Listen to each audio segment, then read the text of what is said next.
श्री स्वामी समर्थ. जय जय स्वामी समर्थ. नमस्कार. तुम्हा सर्वांचे आपल्या आम्ही स्वामींचे दास या स्वामीमय चॅनलमध्ये मनापासून स्वागत आहे. स्वामींच्या कृपेने नेहमीच तुमच्या आयुष्यात सुख, समृद्धी आणि आनंद असावा इतकीच मी आपल्या स्वामींच्या चरणी प्रार्थना करते आणि आपल्या आजच्या या नवीन आणि सुंदर व्हिडिओला पुन्हा एकदा नव्याने सुरुवात करते. भक्तांनो, बघा, आज मी तुम्हाला आपल्या आम्ही स्वामींचे दास या स्वामीमय चॅनलमध्ये पुण्यात राहणाऱ्या स्वामींच्या परमभक्तताई सौ शीतल शिंदे या स्वामीभक्तताईंचा अत्यंत रोमांचक, अंगावर शहारे आणणारा, हम गया नहीं जिंदा है या वाक्याची प्रचिती देणारा एक दिव्य अनुभव सांगणार आहे.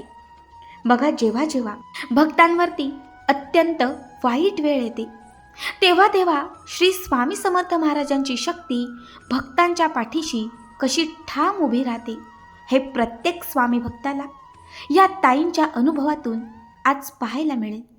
फक्त त्यासाठी आजचा हा व्हिडिओ स्किप न करता शेवटपर्यंत बघा आणि जे कोणी आपल्या चॅनलवरती नवीन असतील त्यांनी आपल्या चॅनलला सबस्क्राईब करा, कारण तुम्ही आपला चॅनल सबस्क्राईब केल्यामुळे मी पुढचे जे काही व्हिडिओ बनवेन त्याचे सर्वात पहिले नोटिफिकेशन हे तुमच्यापर्यंत पोहोचेल.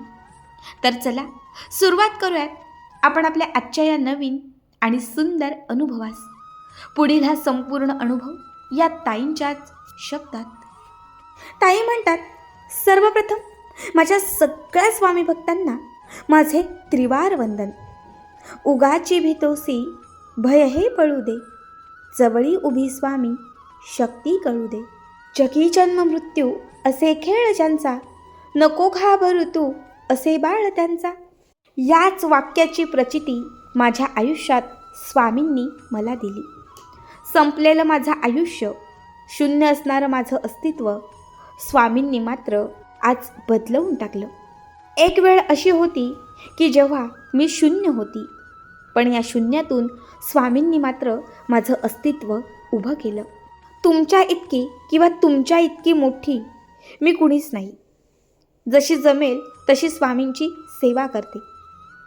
आत्ताच 6 महिने माझ्या सेवेला झाले, मात्र या 6 महिन्यात स्वामींनी मला 6 जन्माचे पुण्य दिले. खरं तर मी एका सरकारी कन्स्ट्रक्शनमध्ये कामाला आहे. रेल्वे खात्यामध्ये असोसिएट मॅनेजरमध्ये मी काम करते. पण त्याच ठिकाणी एक गैरव्यवहार झाला आणि या व्यवहारामुळे त्याचा परिणाम माझ्या नोकरीवर झाला. मला नोकरीवरून काढून टाकण्यात आले.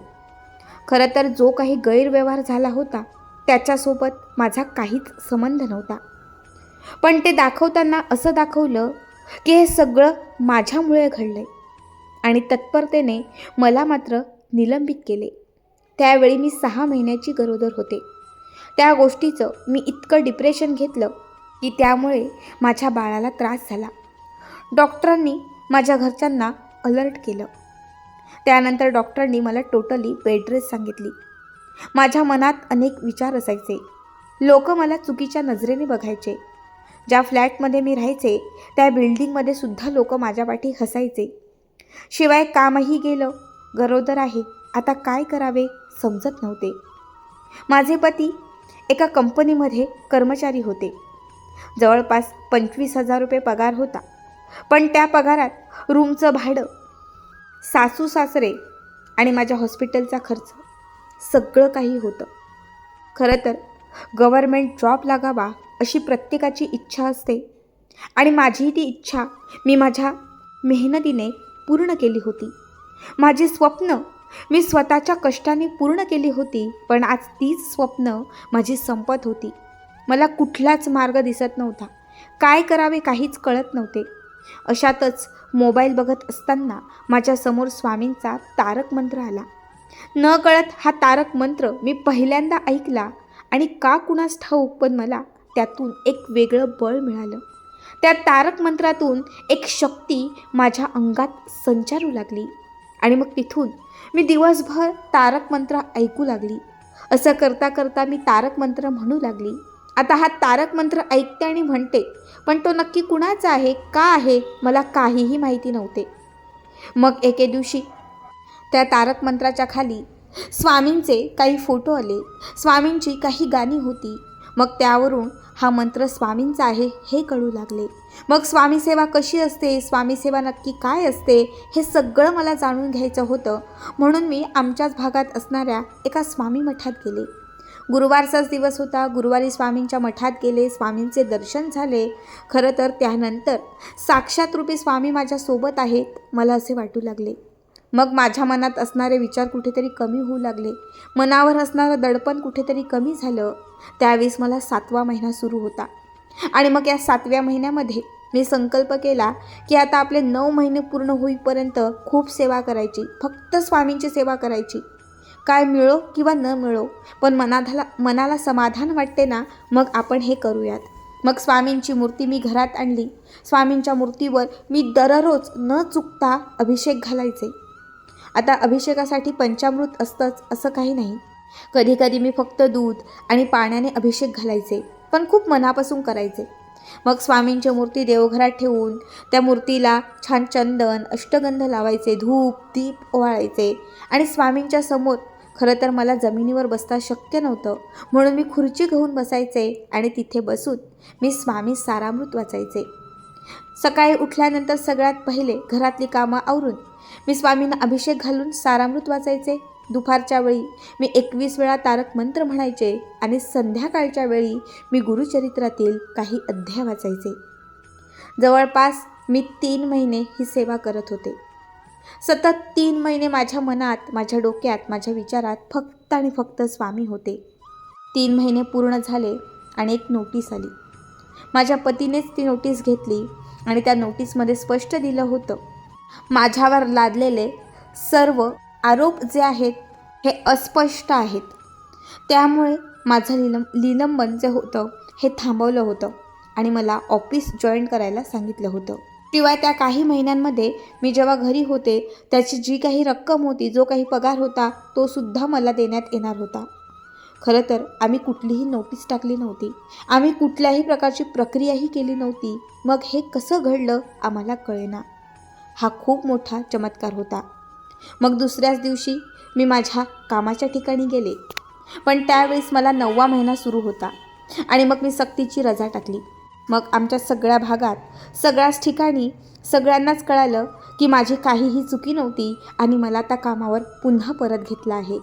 शिवाय माझ्यासोबतच सर्वात मोठे साहेब होते, गोड बंगले साहेब.